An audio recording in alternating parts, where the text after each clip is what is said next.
খাওয়ার সময় আমি খেতাম, খাইতে খাইতে তাদের গল্প। ডিবি হারুনের ভাতের হোটেল নামেও সিনেমা হবে এবার।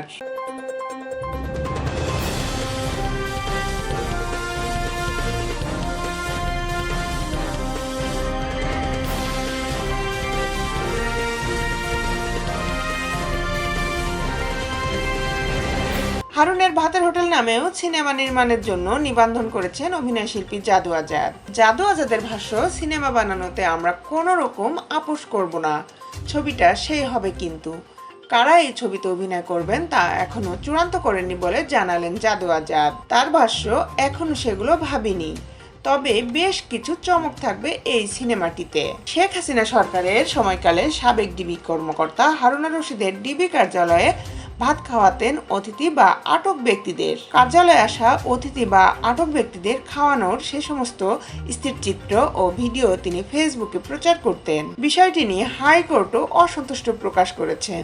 অনেকেই গোয়েন্দা কার্যালয়কে হারুনের ভাতের হোটেলও বলতেন।